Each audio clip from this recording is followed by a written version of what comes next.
Evening guys. आप लोगों का हाल चाल कैसा है? आई होप बहुत बढ़िया होगा और आप लोग मन लगा के पढ़ भी रहे होंगे, क्योंकि आप लोगों का टारगेट ये होना चाहिए कि इस साल हमें कॉलेज मिल जाए।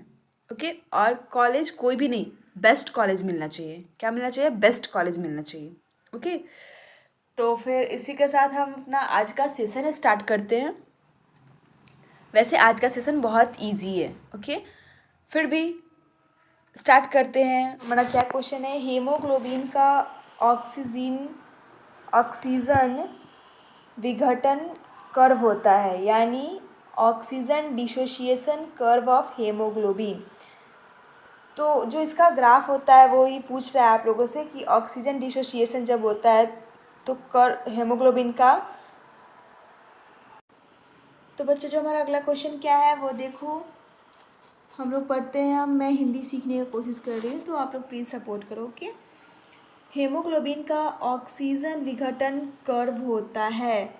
जिसको इसको आंसर पता है जल्दी से कमेंट में आंसर लिख दो। ये बहुत सिंपल सा क्वेश्चन है, ठीक है।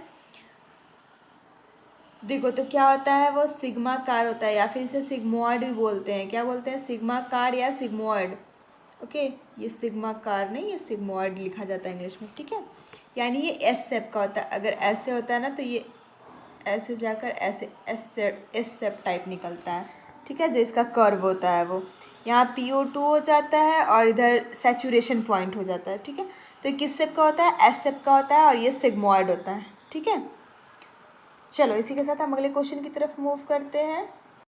तो बच्चों, अगला क्वेश्चन किससे है? तो हमारे मेंडल साहब से। किससे है? मेंडल साहब से है। ओके, तो चलो, मेंडल साहब को तो आप लोग अच्छे से जानते होंगे। क्या है? बाघ की मटर का कौन सा गुण जो मेंडल ने अध्ययन किया प्रभावी था? कौन सा ऐसा गुण था जो कि मेंडल ने अध्ययन किया था और वो बहुत प्रभावी था? तो ऑप्शन क्या है हमारा, देख लीजिए। फर्स्ट ऑप्शन क्या है? बीज का हरा रंग, फली का हरा रंग, या फिर झुर्रीदार बीज का आकार, या फिर अंतस्था पुष्प स्थिति। मतलब green colour of the seed, या फिर पॉड ग्रीन कलर, या फिर व्रिंकल सीड शेप, या फिर इन फ्लावर पोजीशन। क्या था? आप सभी को पता होगा कि मेंडल ने क्या किया था, कब किया था, ये सबको पता है, ठीक है। 10th से आप लोग पढ़ते आ रहे हो, तो ऑब्वियसली इस क्वेश्चन का आंसर दे दोगे। ये कोई बहुत बड़ा पहाड़ तोड़ने वाला काम नहीं है, ओके। तो इस क्वेश्चन का आंसर क्या होगा? तो उन्होंने क्या किया था जो कि अध्ययन किया था और प्रभावी था, वो क्या था? पॉड था। क्या था? यानी फली था। फली का, वो भी हरा रंग का, ठीक है। यानी पॉड ग्रीन कलर था, यानी फली का हरा रंग। जो सबसे इफ़ेक्टिव गुण था वो क्या था? फली का हरा रंग, यानी pod green colour. Okay, pod green colour, ठीक है बच्चों।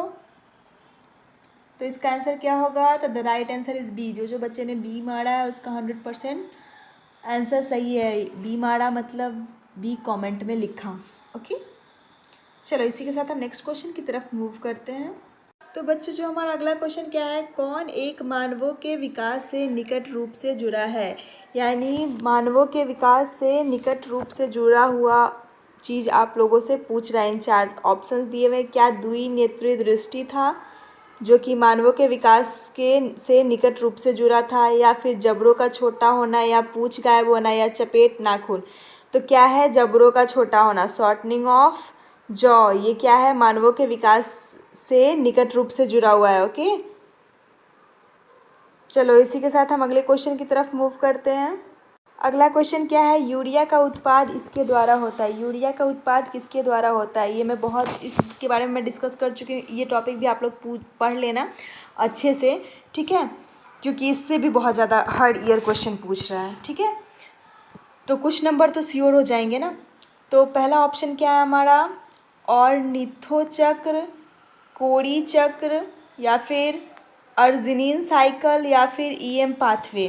क्या है? तो ये किससे जुड़ा हुआ है? यूरिया का उत्पाद किससे होता है? ऑर्निथोचक्र से। किससे होता है बच्चों? ऑर्निथोचक्र से होता है, ओके। ऑर्निथोचक्र को एक और चीज़ कहते हैं, याद रखिएगा, यूरिया साइकिल भी क्या बोलते हैं? क्या बोलते हैं? यूरिया साइकिल भी बोलते हैं, ठीक है। ये करता क्या है? तो ये कन्वर्ट करता है। ये कन्वर्ट का काम करता है, मतलब बदलता है। ये क्या करता है? एक्सेस अमोनिया जो होता है, एक्सेस अमोनिया को किस फॉर्म में चेंज कर देता है बच्चों? यूरिया के फॉर्म में। किस फॉर्म में? यूरिया के फॉर्म में। अब कोई पूछ देगा, ये तो पता चल गया कि ऑर्निथो चक्र होता क्या है। ये क्या करता है, ज़्यादा जो अमोनिया होता है उसको क्या करता है, यूरिया के रूप में बदल देता है। ठीक है, यूरिया के रूप में बदल देता है। ये होता कहाँ है, तो ये माइटोकॉन्ड्रिया में होता है। कहाँ होता है? माइटोकॉन्ड्रिया में होता है। ओके, माइटोकॉन्ड्रिया लीवर सेल के माइटोकॉन्ड्रिया में, ऐसे याद करो कि लीवर सेल के माइटोकॉन्ड्रिया में ऑर्निथो चक्र होता है। ठीक है, चलो समझ गए होगे। चलो इसी के साथ हम अगले क्वेश्चन की तरफ मूव करते हैं। तो गाइस हमसे अगला क्वेश्चन क्या पूछ रहा है, कृषि में सबसे अधिक परागण करने वाला कारक, सबसे अधिक, ये याद रखिए क्वेश्चन में क्या पूछ रहा है, सबसे अधिक मतलब सबसे अधिक परागण करने वाला कारक है। कौन सा कारक है? फोरहेड यानी माथा, या मधुमक्खी, या तितलियां, या फिर वाइटल्स। माथा तो होता नहीं, ये क्या है, ये परागण थोड़ी करता है, ये पॉलिनेटिंग थोड़ी करता है। मधुमक्खी, हाँ ये हो सकता है। तितली, तितली के द्वारा भी होता है, ठीक है ना। वाइटल्स के द्वारा नहीं होता है, ठीक है ना। तो क्या, अब दो हमारा ऑप्शन है, मतलब या तो मधुमक्खी होगा आंसर, नहीं तो तितली होगा। तो तितली बहुत कम करती है परागण, सबसे ज़्यादा क्या करती है, बी यानी मधुमक्खी करती है। ठीक है, उसके पास पॉलन बैग होता है, ठीक है, जिससे कि वो क्या करती है, परागण करती है। ओके, क्या करती है, परागण करती है। तो इस क्वेश्चन का आंसर बहुत सिंपल था। आई होप सभी बच्चे ने सही आंसर दिया होगा। चलो इसी के साथ हम अगले क्वेश्चन की तरफ बढ़ते हैं। अगला क्वेश्चन देखते हैं क्या दिया हुआ है। तो गाइस जो हमारा अगला क्वेश्चन क्या बोल रहा है, माइटोकॉन्ड्रिया की आंतरिक कला संवलन कहलाते हैं। मतलब माइटोकॉन्ड्रिया जो होता है उसके आंतरिक कला संवलन कहलाते हैं। क्या कहलाते हैं आखिर वो? तो क्या वो ग्रेन्स कहलाते हैं, या फिर थाइलोक्लाइड्स कहलाते हैं, या फिर लेमिला कहलाते हैं, या फिर क्रिस्टी कहलाते हैं। ठीक है, तो चलो हम ऑप्शंस को देख लिए। ठीक है, तो आप लोगों को पता होगा कि क्या कहलाते हैं वो आंतरिक कला, वो क्रिस्टी कहलाता है। क्या कहलाता है? क्रिस्टी कहलाता है। चलो थोड़ा सा मैं इसको डायग्राम दिखा दे रही हूँ, अगर नहीं समझ में आ रहा तो डायग्राम की हेल्प से बता दे रही हूँ। और माइटोकॉन्ड्रिया, और डायग्राम देखने से ना माइटोकॉन्ड्रिया का फिगर भी हम लोग को रिकॉल हो जाएगा, किसे क्या कहते हैं ये भी समझ में आ जाएगा। ठीक है, तो चलो उसे हम स्क्रीन पर लाते हैं। जो स्क्रीन पर दिख रहा है वो क्या है, वो एक माइटोकॉन्ड्रिया का स्ट्रक्चर दिखा रही हूँ। ठीक है, जिसे क्या बोलते हैं, जैसे कि ये माइटोकॉन्ड्रिया क्या है, आपके सामने स्ट्रक्चर रखा हुआ है। तो क्वेश्चन में आपसे क्या पूछ रहा था कि माइटोकॉन्ड्रिया के आंतरिक कला संवलन कहलाते हैं। आंतरिक कला यानी ये, ठीक है, तो ये क्या कहलाते हैं, तो क्या कहलाते हैं, क्रिस्टी कहलाते हैं। क्या कहलाते हैं? क्रिस्टी। तो इसका आंसर क्या होगा? क्रिस्टी। ठीक है, अब चलो थोड़ा सा ये देख लो, ये जो माइटोकॉन्ड्रिया में आउटर होता है वो सबसे ऊपर में क्या होता है, आउटर मेम्ब्रेन होता है। इससे क्या हो जाएगा, इससे आप लोगों को एक बार रिकॉल भी हो जाएगा। अंदर वाले को क्या कहते हैं, उसे इनर, एक हो जाता है, एक लेयर, पहले आउटर मेम्ब्रेन आता है उसके बाद इनर मेम्ब्रेन आता है। ठीक है, ये आउटर का मेम्ब्रेन है और ये इनर का मेम्ब्रेन है। ये क्या करता है, अंदर के मैट्रिक्स को क्या करता है, प्रोटेक्ट करता है। ठीक है, और क्रिस्टी के अंदर जो फिल भरा हुआ रहता है उसे क्या बोलते हैं, हम मैट्रिक्स बोलते हैं। ठीक है, चलो तो आई होप ये आप लोग को याद हो गया, माइटोकॉन्ड्रिया का एक बार स्ट्रक्चर भी रिकॉल हो गया होगा। ठीक है, तो क्वेश्चन हमारा क्या पूछा था कि माइटोकॉन्ड्रिया के आंतरिक कला संवलन को क्या कहते हैं। ठीक है, तो उसे क्या कहते हैं, क्रिस्टी कहते हैं। क्या? क्रिस्टी, या फिर उसे इंग्लिश में सिस्टर्नी भी बोलते हैं। ठीक है, चलो इसी के साथ हम अगले क्वेश्चन की तरफ बढ़ते हैं। तो बच्चों जो हमारा अगला क्वेश्चन है वो देखिए क्या बोल रहा है, फलीदार पादपों में वायवीय N2 के स्थिरीकरण का प्रथम उत्पाद है। इसका मतलब क्या है, the first product of the fixation of aerobic N2 in leguminous plant. किस फॉर्म में होता है, किस फॉर्म में पाया जाता है, स्थिरीकरण में पाया जाता है। तो क्या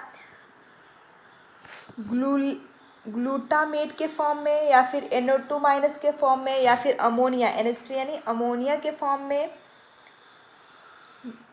या फिर NO3 माइनस के फॉर्म में। ठीक है, तो बच्चों क्या होता है कि जो लेग्यूमिनस प्लांट में जो फर्स्ट प्रोडक्ट होता है, यानी जो फर्स्ट फिक्सेशन होता है, वो किस फॉर्म में पाया जाता है, एरोबिक N2 किस फॉर्म में पाया जाता है, N2 किस फॉर्म में पाया जाता है, तो वो अमोनिया के फॉर्म में पाया जाता है, यानी NH3 के फॉर्म में पाया जाता है। किस में पाया जाता है, NH3 के फॉर्म में। ओके बच्चों, NH3 को क्या बोलते हैं हम, अमोनिया ही बोलते हैं।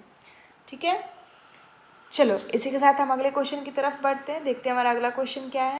तो बच्चों जो हमारा नेक्स्ट क्वेश्चन है वो क्या है, निम्नलिखित में से कौन सा तंत्रिका संचारी के रूप में कार्य नहीं करता।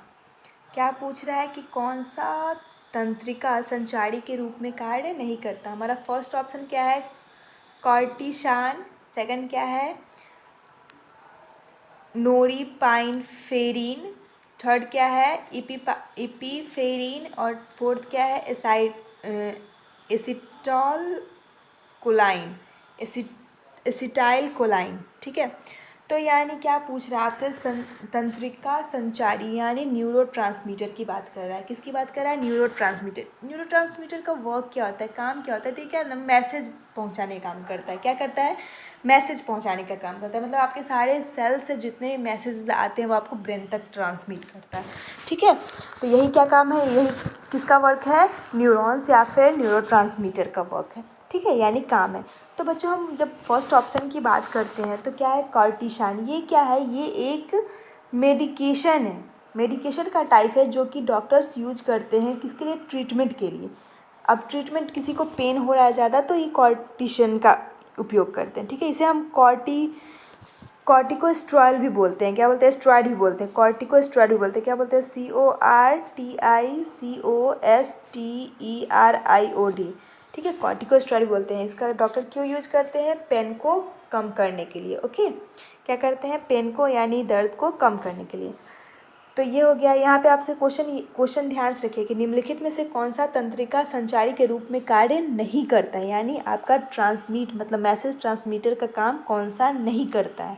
तो सेकंड क्या है, नोरीपाइनफेरिन का, इसका वर्ड क्या होता है, ये भी क्या करता है, मैसेज सेंड करता है ब्रेन को।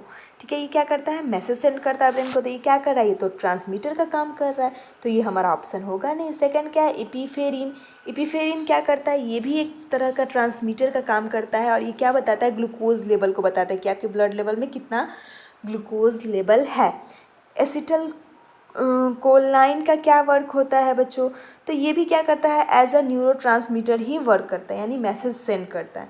तो आपका इस हिसाब से आंसर पता चल गया होगा, क्या होगा, कॉर्टिशन होगा, कॉर्टिशन होगा। क्यों, क्योंकि ये पेन को कम करने का काम करता है, यानी रिलीफ देता है। ठीक है, ये पेन को कम करने का काम करता है, ये ट्रांसमीटर का काम नहीं करता है। ठीक है, अगर दर्द हो रहा है तो दर्द को दबाएगा ये, ना कि ये मैसेज पहुँचाएगा। ठीक है, तो आप लोगों को समझ में आ गया होगा। आज के लिए इतना ही, फिर नेक्स्ट क्लास में मिलते हैं, नेक्स्ट सेशन में नए कुछ क्वेश्चंस के साथ। ओके, तब तक के लिए थैंक यू। गुड इवनिंग बच्चों। तो आज के सेशन में मैं 2019 से और 2020 के क्वेश्चंस लाई हूँ जो कि पैरामेडिकल में पूछा जा चुका है। तो उसका लेवल देखते हैं कि किस लेवल का क्वेश्चन आपसे 2019 और 2020 में पूछा गया है। तो स्क्रीन पे जो आपको क्वेश्चन दिख रहा है ना, वो कब पूछा गया है, वो 2020 में पूछा गया है। ठीक है, तो इसको हम देखते हैं और अच्छे से आप लोग रिपीट करते रहिए क्वेश्चन को। जैसे क्वेश्चन मैं रिपीट करवाती हूँ तो उसका आंसर्स ना याद रहना चाहिए। ठीक है, क्योंकि क्वेश्चन बहुत ज़्यादा रिपीट भी होता है। ओके, चलो इसी के साथ हम अपना पहला क्वेश्चन देखते हैं कि हमारा फर्स्ट क्वेश्चन क्या बोल रहा है। तो चलो आप लोग जल्दी जल्दी पढ़ो। क्या बोल रहा है, अंकुरणशील बीजों में वसा अम्लों की निम्नीकरण केवल इसके भीतर होता है। यानी क्या बोल रहा है, अंकुरणशील मतलब क्या बोल रहा है, जर्मिनेशन सीड की बात कर रहा है। किसकी बात कर रहा है बच्चों, जर्मिनेशन सीड की बात कर रहा है।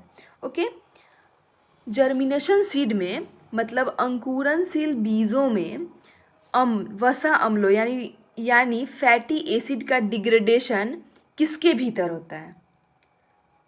आप लोग समझ रहे हो ना क्वेश्चन को, क्या बोल रहा है कि अंकुरणशील बीज है मतलब एक जर्मिनेशन सीड है। समझ लो, एक सीड क्या है, जो जर्मिनेट हो रहा है। ठीक है, जो अंकुरित हो रहा है या फिर अंकुरणशील बीज है। ये समझ गए, अंकुरन समझते हो ना, जैसे पानी में भिगोकर देखते हो चना अंकुरित हो जाता है, उसमें से एक ग्रीन कलर का छोटा सा निकलने लगता है। ठीक है, तो वही आगे चल के प्लांट बन जाता है। ओके, तो वो क्या हुआ, अंकुरणशील बीज हो गया। तो उसमें जो फैटी एसिड होते हैं यानी जो वसा अम्ल होता है, उसका डिग्रेडेशन किसके अंदर होता है, उसका डिग्रेडेशन किसके अंदर होता है। डिग्रेडेशन यानी फैटी एसिड का टूटना किसके अंदर होता है, यही क्वेश्चन आपसे पूछ रहा है। तो जो बच्चों को इसका आंसर पता है वो लोग जल्दी से लिखो आंसर, कमेंट बॉक्स में जल्दी से लिखो। ठीक है। तो चलो बताते हैं कि किसके अंदर होता है वसा अम्लों का निम्नीकरण, किसके अंदर होता है बच्चों, तो वो होता है ग्लाइऑक्सीसोम के बीच में। किसमें? ग्लाइऑक्सीसोम के बीच में। ओके। अब कोई पूछे कि ये ग्लाइऑक्सीसोम पाया कहाँ जाता है, तो ये कहाँ किसे पाया जाता है? सबसे पहले तो अंकुरनशील बीज में होगा, या फिर इसमें लिख सकते हो फैट रिच प्लांट सेल, वैसे प्लांट सेल जिसमें फैट ज़्यादा हो, ज़्यादा मात्रा में पाया जाता है। ठीक है। अब इसका काम क्या होता है बच्चों, तो इसका काम जो होता है ना वो क्या करता है, बदलने का काम, जो स्टोर जो संग्रहित वसा होता है, जो संग्रहित वसा होता है उसको किस में कन्वर्ट कर देता है, ये शुगर में कन्वर्ट कर देता है, ये शुगर में कन्वर्ट कर देता है। और शुगर, यही शुगर आगे चल के यंग प्लांट यूज कर लेता है एनर्जी के रूप में। जैसे कि एग्जाम्पल ले लो, चना को हम अंकुरित किए, ठीक है, तो उसके अंदर ग्लाइऑक्सीसोम होगा, तो उसमें क्या होगा, फैटी एसिड का डिग्रेडेशन होगा, मतलब एक तरह से आपका एनर्जी बन रहा है। सिंपल वे में समझो तो शुगर फैट, स्टोर्ड फैट किस में कन्वर्ट हो रहा है, शुगर में। इसका मतलब आपका क्या बन रहा है, एनर्जी बन रहा है, एनर्जी सोर्स बन रहा है। और वो एनर्जी सोर्स, वही जो अंकुरित सीड है, वो जब बड़ा होगा तो पौधा बनेगा ना, एक यंग पौधा, ठीक, तो उसको एनर्जी की ज़रूरत पड़ेगी, तो वही एनर्जी वो यूज़ कर लेगा और उसका ग्रोथ होने लगेगा। समझ गए ना? तो आई होप ये क्वेश्चन समझ गए होगे अच्छे से। इसका वर्क भी पता चल गया क्या करता है, ये फैट, स्टोर्ड फैट को क्या करता है, शुगर में कन्वर्ट कर देता है और एनर्जी सोर्स बनाना शुरू कर देता है। ठीक है। और किसकी हेल्प से, तो इंजाइम रहता है उसके अंदर, उसी की हेल्प से ये शुगर में कन्वर्ट हो जाता है। चलो इसी के साथ हम अगले क्वेश्चन की तरफ मूव करते हैं। वो जो नेक्स्ट क्वेश्चन है वो भी 2020 में आप लोगों से पूछा गया है। तो बच्चों जो आपकी स्क्रीन पे क्वेश्चन दिख रहा है वो क्या है, वो सबसे ईजीएस्ट क्वेश्चन है, सबको पता है, मुझे पता है। जल्दी जल्दी से आंसर करो, को पहले क्वेश्चन पढ़ लो फिर आंसर कर लेना। ओके, चलो क्वेश्चन पढ़ते हैं हम। कौन एक बीमारी प्रोटीन की कमी के कारण होता है, ये सबको पता है, इसका आंसर 100% बच्चे सही करेंगे। ठीक है, तो इसमें कोई ज़्यादा एक्सप्लेनेशन की ज़रूरत नहीं है। प्रोटीन की कमी से क्या होता है, क्वासीकर होता है। क्या होता है बच्चों, क्वासीकर नाम का एक बीमारी होता है जो कि किसकी कमी से होता है, प्रोटीन की कमी से। अगर इस बीमारी से बचना है तो आप लोगों को क्या खाना होगा, प्रोटीनियस चीज़, वैसा चीज़ जिसमें ज़्यादा मात्रा में प्रोटीन पाया जाता है। तो ज़्यादा मात्रा में प्रोटीन किसमें पाया जाता है, तो आप लोग बता सकते हो ना, सोयाबीन, पल्सेस में सभी आ जाते हैं। ठीक है, तो ये क्या करोगे, ये आप खाओगे ताकि प्रोटीन की कमी आपके बॉडी में ना हो और क्वासीकर बीमारी ना हो। ठीक है, चलो इसमें ज़्यादा कुछ डिस्क्राइब नहीं करना है। आप रतौंधी की बात कर लो, तो रतौंधी किसकी वजह से होता है, आप लोगों को पता है विटामिन ए की कमी से। विटामिन ए, इस रतौंधी को इसलिए बताएं क्योंकि आप लोगों को पता है ना, विटामिन ए को एक और नाम से बोलते हैं। जल्दी जल्दी कमेंट बॉक्स में लिखो क्या होता है, रेटिनॉल होता है। ये हम बता चुके हैं इसलिए थोड़ा सा रिकॉल कर दिए, बाकी कुछ नहीं बताएंगे। ओके, क्या होता है, रेटिनॉल होता है, उसका अनदर नेम। ठीक है, चलो इसी के साथ हम अगले क्वेश्चन की तरफ बढ़ते हैं। हमारा अगला क्वेश्चन देखते हैं क्या है। तो बच्चों जो हमारा अगला क्वेश्चन है वो 2019 में पूछा गया है आप लोगों से। ओके, तो चलो क्वेश्चन को पढ़ते हैं। क्या है, कौन ऊर्जा की खपत करता है, यानी क्या कर रहा है, कौन ऊर्जा की खपत कर रहा है, कौन ऊर्जा को यूज़ कर रहा है। ठीक है, ऐसे तो क्या है, फर्स्ट ऑप्शन ग्लाइकोलाइसिस, सेकंड क्या है टीसीए चक्र, थर्ड क्या है वसा अम्लों की ऑक्सीकरण, उसके बाद वसा अम्लों की जैव संश्लेषण। इसका आंसर जल्दी जल्दी जिसको उसको आता है वो लोग क्या करो, कमेंट बॉक्स में लिख दो। कौन ऊर्जा की खपत करता है, मतलब ऊर्जा का यूटिलाइज कह दो या यूज कह दो, कौन करता है। ठीक है, बता दो कौन करता है। ग्लाइकोलाइसिस टर्म में आपको डिस्क्राइब कर चुकी हूँ, टीसीए साइकिल भी डिस्क्राइब कर चुकी हूँ, तब तो आप लोग को आंसर पता होगा। कौन करता है बच्चों, बता दो। ऑक्सीडेशन ऑफ फैटी एसिड, यानी वसा अम्लों का ऑक्सीकरण, ये क्या करता है, ऊर्जा की खपत करता है। क्या करता है, ऊर्जा की खपत करता है। ओके बच्चों, क्या करता है, ऊर्जा की खपत करता है, क्या, वसा अम्लों का ऑक्सीकरण। ओके, चलो इसी के साथ हम अगले क्वेश्चन की तरफ बढ़ते हैं।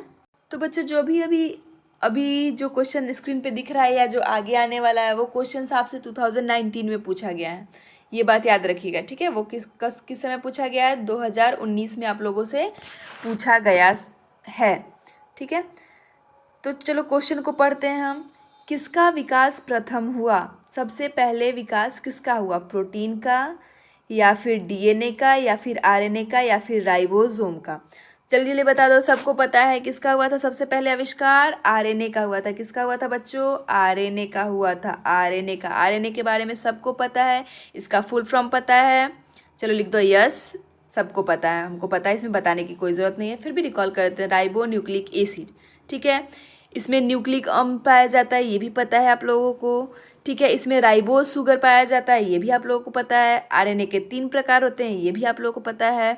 कौन कौन से होते हैं? आरआरएनए, टीआरएनए, एमआरएनए, ये भी आप लोगों को पता है, ठीक है। और अब आती है बात कि आरएनए का डिस्कवर किया किसने था? तो किसने किया था बच्चों? फ्रेडरिच मिस्चर ने। किसने? फ्रेडरिच मिस्चर ने। चलो स्पेलिंग में लिख देती हूँ, किसने किया था? फ्रेडरिच मिस्चर,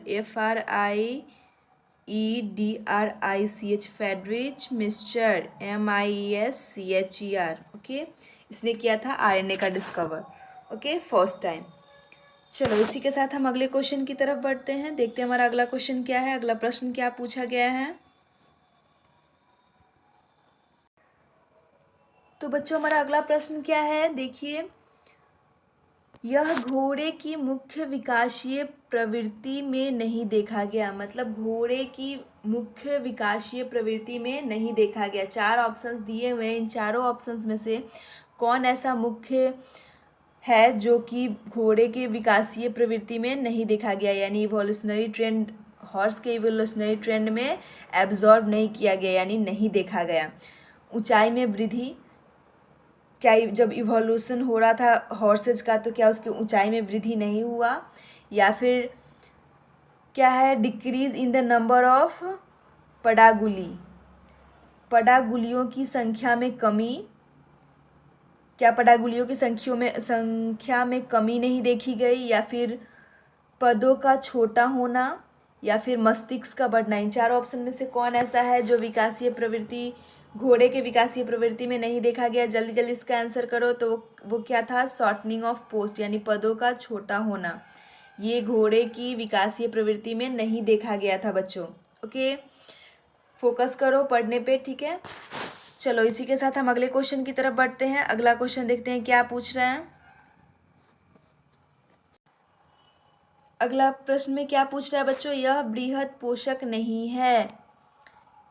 4 ऑप्शंस दिए गए हैं, इन चारों ऑप्शंस में से पूछ रहा है कि यह बृहद पोषक नहीं है, यानी माइक्रो न्यूट्रिएंट नहीं है। इन 4 ऑप्शन में से कौन ऐसा है जो माइक्रो न्यूट्रिएंट नहीं है? तो ये सबको पता है, 2 तरह के न्यूट्रिएंट होते हैं, एक माइक्रो और एक मैक्रो और दूसरा माइक्रो। मैक्रो का हिंदी क्या होता है? बृहद पोषक, ओके। और मैक्रो का क्या है? सूक्ष्म पोषक, ठीक है। तो बच्चों इनमें से कौन है जो बृहद पोषक नहीं है? तो कौन नहीं है? जेडन, सबको पता होगा, जेडन बृहद पोषक नहीं है। ये क्या है? सूक्ष्म है, यानी माइक्रो न्यूट्रिएंट है। जेडन क्या है बच्चों? माइक्रो न्यूट्रिएंट है। क्या है? माइक्रो न्यूट्रिएंट है। ये ऐसा टॉपिक है ना जो कि जितना बार याद करोगे ना उतनी बार भूल जाओगे, अगर रिकॉल करते नहीं रहे ना तो पक्का भूल जाओगे, ठीक है। चलो एक बार रिकॉल कर लेते हैं। अब हम बात करते हैं मैक्रो। टोटल कितने होते हैं? टोटल 16 होते हैं। क्या होते हैं? टोटल पादप पोषक तत्व कितने होते हैं? वो 16 होते हैं, ठीक है। कितने होते हैं? 16 होते हैं। तो क्या पहले आ जाता है? एक बृहद पोषक, एक सूक्ष्म पोषक, ठीक है। तो बच्चों मैक्रो यानी बृहद पोषक में कौन कौन से होते हैं ये आप लोग देख लो। तो पहला ऑप्शन क्या है? Ca तो पाया ही जाता है, S भी पाया जाता है, K भी। इस सबका फुल फॉर्म बताने की जरूरत नहीं है, आप लोग छोटे बच्चों नहीं है, ठीक है। और क्या क्या होते हैं ये भी नोट कर लो, मतलब मैक्रो में और कौन कौन से होते हैं ये नोट करो। एक Ca होता है, एक S होता है, एक K होता है। दूसरा क्या होता है? N होता है, P होता है, Mg होता है, और C होता है, H होता है, O होता है, ठीक है। ये क्या हो गया? आपका मैक्रो न्यूट्रिएंट हो गया, ओके। इसी में प्राइमरी न्यूट्रिएंट बोला जाता है, कुछ को सेकेंडरी न्यूट्रिएंट बोला जाता है। तो उतना हमको अंदर जाने की ज़रूरत नहीं है, पहले इतना याद कर लो कि मैक्रो किसको किसको कहते हैं और माइक्रो किसको किसको कहते हैं, ठीक है। यानी बृहद पोषक किसको किसको कहते हैं और सूक्ष्म पोषक किसको किसको कहते हैं। तो बृहद में पता चल गया क्या क्या होते हैं बच्चों। तो बृहद में क्या हो गया? कैल्शियम हो गया, सल्फर हो गया, पोटेशियम हो गया, नाइट्रोजन हो गया, मैग्नीशियम हो गया, कार्बन हो गया, हाइड्रोजन हो गया, ऑक्सीजन हो गया, ओके। अब हम बात करते हैं किसकी? अब बात करेंगे हम माइक्रो की, मतलब सूक्ष्म पोषक कौन कौन से होते हैं, तो वो कौन कौन से होते हैं, बी यानी बोरॉन होते हैं, जेड यानी जिंक होते हैं, मैग्नीज होते हैं, एम मैग्नीज होते हैं, Fe आयरन होते हैं, और क्या होते हैं बच्चों, कॉपर होते हैं, ठीक है। उसके बाद एमओ मोलिबेडनम होते हैं, क्लोरीन होते हैं, ठीक है। ये सब क्या होते हैं, सूक्ष्म यानी माइक्रोन्यूट्रिएंट, ठीक है। ये याद कर लीजिएगा। ये कितने होते हैं, ये टोटल 7 होते हैं। कितने होते हैं बच्चों, टोटल 7 होते हैं। टोटल माइक्रोन्यूट्रिएंट्स कितने होते हैं, टोटल 7 होते हैं। अब रिकॉल करने की ज़रूरत नहीं है, अगर ये याद रहेगा ना तो आपका बहुत नहीं समझो 2 नंबर तो कंफर्म हो गया, ठीक है ना। वो हर एक एग्जाम में जितना बार रिपीट करेगा ना, आप 100% सही आंसर करके आओगे, ठीक है। चलो, इसको रिपीट करने की ज़रूरत नहीं है। आई होप आप लोगों को समझ में आ गया होगा। चलो, इसी के साथ हम अगले प्रश्न की तरफ बढ़ते हैं। तो जो हमारा अगला प्रश्न है वो सबसे ईजीएस्ट, सबसे आसान है, ठीक है। ये सारे बच्चे का सही होगा, फिर भी पढ़ लेते हैं एक बार, ठीक है। कौन एक फलाहारी है, 4 ऑप्शन दिया हुआ है, इसमें से कौन है जो सिर्फ फल खाता है, क्या फ्रूट ईटर है जो सिर्फ फल खाता है। तो क्या चूहा को कभी फल खाते हुए देखे हो, ठीक है, खाता है लेकिन अनाज भी खाता है, ठीक है। अब हम तो कभी नहीं पकड़े इसको फ्रूट खाते हुए, चूहा को, ठीक है ना। घोड़े को वो कभी फल खाते हुए देखे हो, फलाहारी है जो सिर्फ फ्रूट खा के जिंदा रह जाए, ऐसा नहीं है ना, उसे चना देना पड़ता है, उसका चारा देना पड़ता है, ठीक है ना। लेकिन बंदर क्या है, वो सिर्फ फलाहारी है, फ्रूट खा के रहता है, रोटी भी खाता है, ऐसा नहीं कह रहे हैं कि खाना खाता ही नहीं है, लेकिन ज़्यादातर क्या करता है, वो फलाहारी में आता है, यानी फ्रूट ईटर में आता है, वो ज़्यादातर फ्रूट खाता है, ठीक है। तो इसका आंसर क्या होगा बच्चों, बंदर यानी मंकी, ओके। कुत्ता तो सब कुछ खाता है, तो सबको पता है, वेजिटेरियन से लेके नॉन वेजिटेरियन, ठीक है। तो चलो, इस क्वेश्चन में ज़्यादा टाइम नहीं देते हैं, अगले क्वेश्चन की तरफ बढ़ते हैं। हमारा अगला प्रश्न क्या है,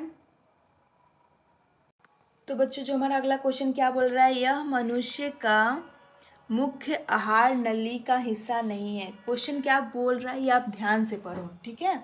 क्या बोल रहा है बच्चों कि यह मनुष्य का मुख्य आहार नली का हिस्सा नहीं है। मुख्य लगा दिया यानी मेन लगा दिया है, ठीक है। इनडायरेक्ट है वो अलग बात है, ठीक है, लेकिन मुख्य। तो पहले एलिमेंट्री कैनाल होता क्या है, मतलब आहार नली होता क्या है, जब खाना मुंह में डालते हो ना, और सारा प्रोसेस होने के बाद जब एनस से खाना बाहर निकल जाता है, उसी को, उस सारे प्रोसेस को, बीच में जितने चीज़ आते हैं उस सारे प्रोसेस को क्या बोलते हैं हम, एलिमेंट्री कैनाल बोलते हैं, उस पूरे सिस्टम को, ठीक है। उस पूरे कैनाल को, मुंह में से जो भोजन गया उसके बाद वो ओजोफेगस से होते हुए आपके स्टोमक में पहुंचा, वहाँ पे उसका डाइजेशन हुआ, उसके बाद उसमें से कुछ अच्छी चीज़ बाहर निकल गए, वेस्ट प्रोडक्ट आपके एनस से बाहर चले गए, वो सारे जो है वो किसका हिस्सा है, एलिमेंट्री कैनाल का हिस्सा है, ठीक है।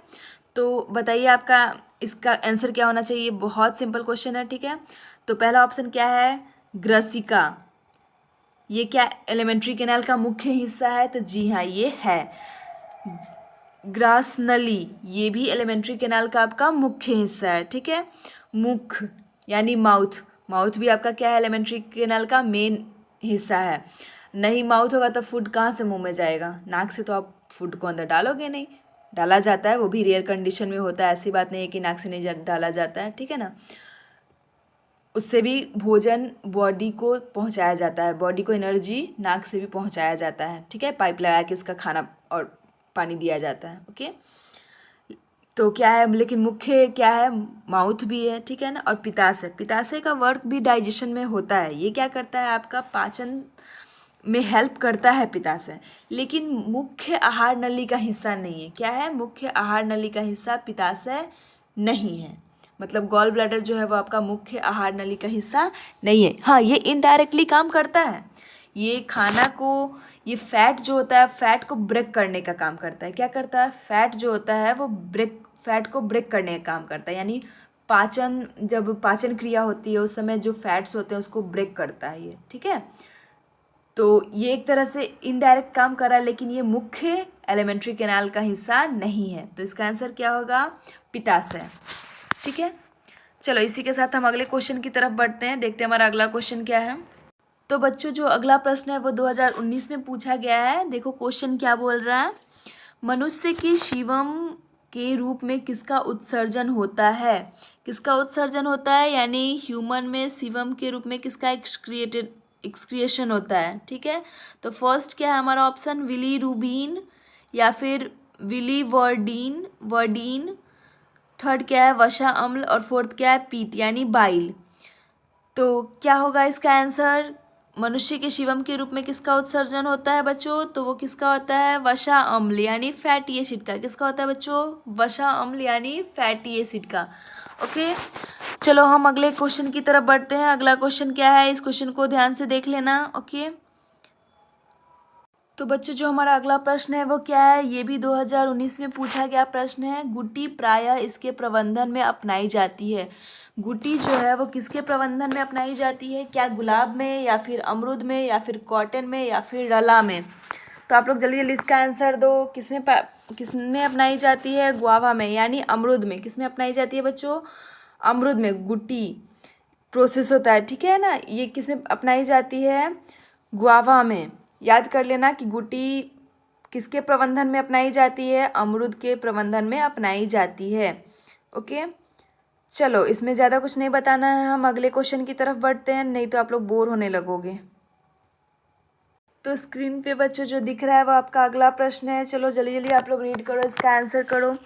कमेंट बॉक्स में आंसर लिखो, किसका कितना आंसर आज के सेशन में सही हुआ, ये सब भी देखते रहो। तो हम चलो अगला प्रश्न पढ़ते हैं। क्या है, यह लघु प्रदीप काली पौधा है यानी शॉर्ट फ्लावरिंग प्लांट। क्या पूछ रहा है आप लोगों से? Short flowering plant. जल्दी जल्दी इसका आंसर करो, सबको पता होगा, मुझे पता है। इसका आंसर करो आप लोग कमेंट बॉक्स में। तो क्या पूछ रहा है आपसे? शॉर्ट फ्लावरिंग प्लांट यानी लघु प्रदीपित कली पौधा। लघु प्रदीपित कली पौधा पूछ रहा है। तो क्या शॉर्ट फ्लावरिंग प्लांट जो है वो डालिया है या फिर गेहूँ? इन्हीं चारों में से बताना है आपको, ठीक है, इन्हीं चारों ऑप्शंस में से बताना है। या फिर लार्कस्पर्ड है, टमाटर है, इनमें से बता दीजिए कौन सा है। तो क्या है? गेहूँ है। गेहूँ क्या है? शॉर्ट फ्लावरिंग प्लांट है बच्चों। क्या है? शॉर्ट फ्लावरिंग प्लांट है। ओके, लघु प्रदीप काली पौधा है। ओके, तो इसका answer the right answer is B. जो बच्चे ने आंसर में बी डाला है उसका 100% सही है। जब एक आंसर सही हो जाता है ना तो बच्चा खुश हो जाता है, चलो इस बार तो निकल ही जाएगा। ओके, तो इसी को देखते हुए ना सारे क्वेश्चन का आंसर आप लोग को लिखना है कमेंट बॉक्स में, और देख लो कि कितना सही हो रहा है कितना गलत हो रहा है। ओके, चलो इसी के साथ हम अगले प्रश्न की तरफ बढ़ते हैं। तो जो हमारा अगला प्रश्न है बच्चों वो भी 2019 में पूछा गया है।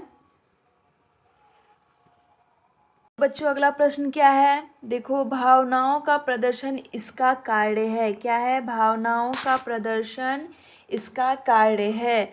तो आपके ऑप्शन में मतलब क्वेश्चन आपसे क्या पूछ रहा है कि जो आप भावना व्यक्त करते हो वो किसका सेगमेंट है, किसका खंड है, ठीक है।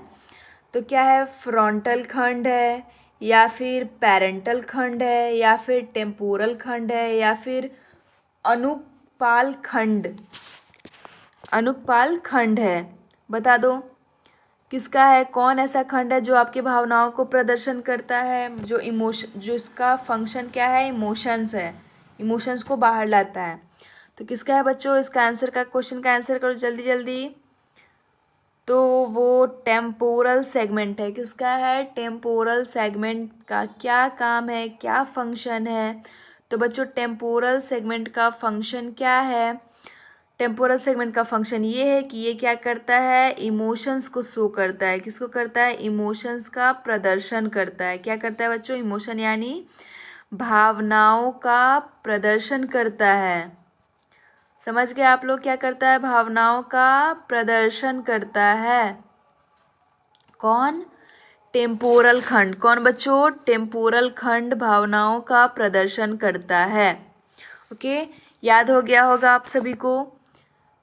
ये आपका आज का लास्ट प्रश्न था, ठीक है ना। आज का क्लास सबसे शॉर्ट रहा है, बट क्वेश्चंस को आप लोग ध्यान में रखना। ओके, और प्लीज़ आप लोग मन लगा के पढ़ो, ये सोच कर पढ़ो ना कि इस साल मुझे क्लासेस चाहिए, इस साल मुझे कॉलेज चाहिए। ओके, बिकॉज ये सोचोगे कि तैयारी तैयार देखो, तैयारी सब लोग करता है। अब किसी को 2 साल लग जाते हैं, 3 साल, किसी को 5 साल, किसी को मतलब करते ही रह जाता है वो तैयारी, ठीक है। तो ये सोचकर मत करो कि इस साल नहीं तो अगले साल मिलेगा। ये सोचो कि मुझे इसी साल चाहिए कॉलेज, वो भी अच्छा कॉलेज चाहिए, टॉप कॉलेज चाहिए, ओके। तो ये सोचकर पढ़ोगे ना तो पक्का पक्का जो सोचोगे वो होगा, ठीक है। अगर आप अपने कैरियर को लेकर बहुत ज़्यादा चिंतित हो, यानी बहुत ज़्यादा पॉजिटिव हो कि मुझे ये करना है और मुझे कॉलेज चाहिए, तो आपको मेहनत करना होगा, ओके। तो मेहनत से पीछे भागने की ज़रूरत नहीं है। चलो आज के सेशन में इतना ही, फिर मिलते हैं हम नेक्स्ट सेशन में कुछ नेक्स्ट क्वेश्चन के साथ। तब तक के लिए थैंक यू आप सभी को, ओके।